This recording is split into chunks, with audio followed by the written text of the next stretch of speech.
second unit, that is way of life with Indian knowledge system. We have two expert speakers with us. One is Mrs. Pinal Vasanwala ma'am and second is Miss Aarti ma'am.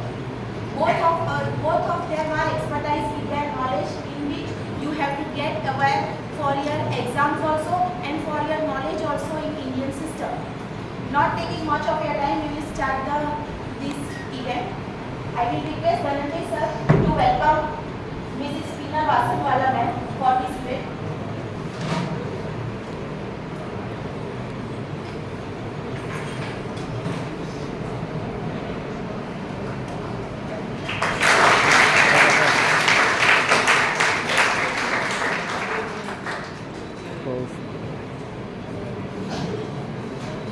I will request Dhananjay sir to welcome Aarti Chaturvedi ma'am.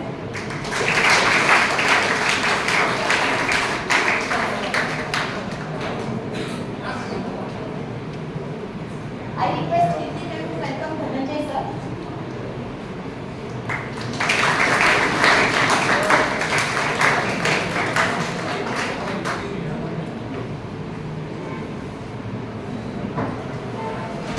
Students, your session is divided into two parts. That is, first will be taken as a law of karma, and second will be taken for the Vasudev Kutumbakam, that is, God is a family. Two of them are divided within 30 minutes. The first session will be started by Aarti.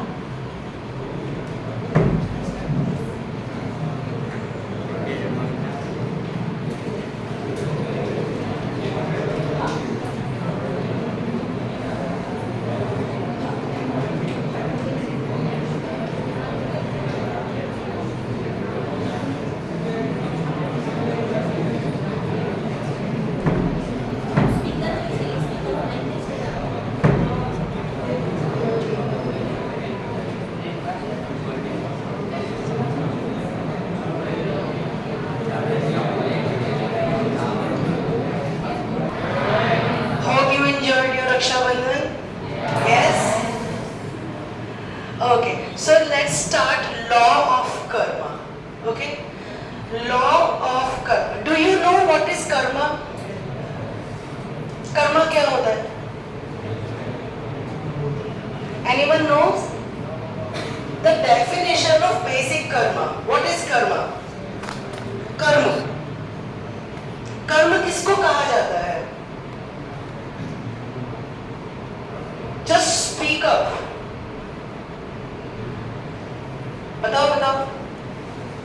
I really want to make this session very interactive, very performful. Anyone, कर्म क्या होता है? आप सुबह उठते हैं, आप college आते हैं, right? आप अपने पेरेंट्स की हेल्प करते हैं, आप पढ़ाई करते हैं, ये कर्म है? राइट और रॉन्ग? ये कर्म है। अब लॉ ऑफ कर्म क्या है इंडियन नॉलेज सिस्टम के हिसाब से? पुराने जमाने में गुरु होते थे, शिष्य होते थे, राइट? और गुरु अपने शिष्यों को टीचिंग्स देते थे, वैदिक ज्ञान बताते थे। तो दे यूज्ड टू टीच वैदिक साइंस, वैदिक ज्ञान, वेदास, वेदांतास, उपनिषद्स, राइट? सो शिष्य का काम क्या होता था?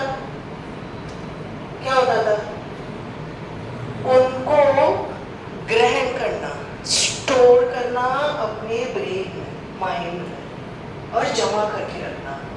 ये पुराने जमाने की रीति है। अभी टीचिंग कैसे हो गए हैं? That you can store in a piece of paper, PDF, PPT, Word file, everything you have facility that you can store your syllabus in a piece of paper, right? But can you store your knowledge in mind? आप पूरी book को अपने दिमाग में रख सकते हैं, याद कर सकते हैं? Yes or no? Yes or no? No, why? पुराने जमाने में तो ह्यूमंस ही होते थे, एलियन थोड़ी होते थे, राइट? तो पुराने जमाने में नॉलेज को अपने दिमाग में स्टोर किया जाता था। कोई राइटिंग वो नहीं था पहले, और श्लोक श्लोक याद करते थे, बार बार श्लोकों को याद कराया जाता था। आपने देखा होगा, इवन साउथ में भी जाते हैं तो साउथ में क्या होता है, श्लोकों को याद करवाया जाता है बार बार बार बार। उससे क्या होता है, आपकी इंटेलेक्चुअल लेवल इंप्रूव होता है। क्या होता है? इंटेलेक्चुअल यानी बुद्धि। एक होती है मन, एक होता है बुद्धि। तो दो चीजें होती हैं। मन क्या करता है? हमारा सोचने का काम करता है, राइट। बुद्धि क्या करती है? उसको एप्लीकेशन में लेकर आती है। एम आई राइट और रॉन्ग? हम अपनी बुद्धि का उपयोग करते हैं कुछ कुछ चीज़ों में। जैसे आप जो आईटी स्टूडेंट्स हैं, आप कौन से सब्जेक्ट लेते हैं? आप कौन से सब्जेक्ट पढ़ते हैं अभी? हाँ हाँ, मैथ्स, हाँ, और इसमें बुद्धि का उपयोग होना चाहिए ना। कोई अगर ऐसा फॉर्मूला है, कोई साइंस का कोई भी चीज़ का फॉर्मूला है, तो उसको उसके लिए बुद्धि बहुत उपयोग में आती है। तो आपका कर्म है पढ़ना। Okay, now let's start. What is the definition of कर्म? कर्म जो है वो पाली से निकली है। If you have your notebooks, आप लिख लो। बोले पेन पेपर है आपके पास, निकालो, लिख लो। एक चौक देना।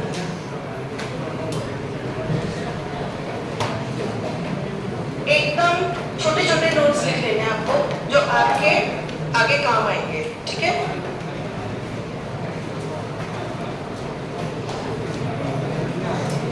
पाली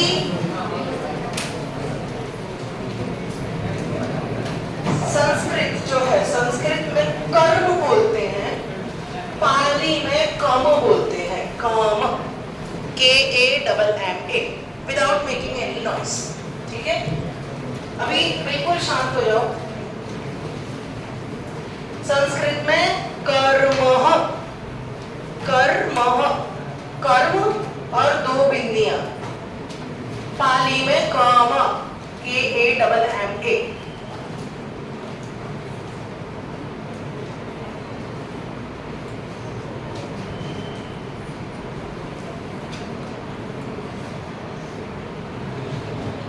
ओके, कोई भी काम, कोई भी एक्शन, कोई भी वर्क, कोई भी चीज, उसको कर्म कहा जाता है। भारतीय नॉलेज सिस्टम में दो तरीके की कर्म है। एक होता है कर्म, दूसरा होता है अकर्म, ठीक है? ऐसा काम, ऐसा कर्म where your intention, your awareness, your motive is very clear, truthful. ऐसा काम, थैंक यू, ऐसा काम जिसमें आपका इंटेंशन बहुत ही साफ सुथरा, ट्रुथफुल हो, किसी की भलाई के लिए किया गया हो, उसको कर्म कहा जाता है, right? You do you agree or not? बोलो यस, थोड़ा जोर से। हाँ, अभी लगा क्लास में कोई है। ओके, सब कर्म होता है जहाँ आपका मोटिव, आपका कॉन्शियसनेस बहुत ही अच्छा हो, should be truthful and honesty, with the honesty, उसको कर्म कहा जाता है। जहाँ पर आपका इंटेंशन गलत हो जाता है, उसको अकर्म कहा जाता है। Now I'll give you an example, बहुत ही बेसिक एग्जाम्पल है। चोर को देखा है, मूवीज में देखा होगा, चोर, थीव्स, राइट? देखा है ना? चोर क्या करता है, उसके दिमाग में एक इंटेंशन आया कि मुझे यहाँ जाके चोरी करनी है, ठीक है? Now his intention is wrong, intention is wrong, चोरी करना वैसे ही बुरी बात है। तो उसने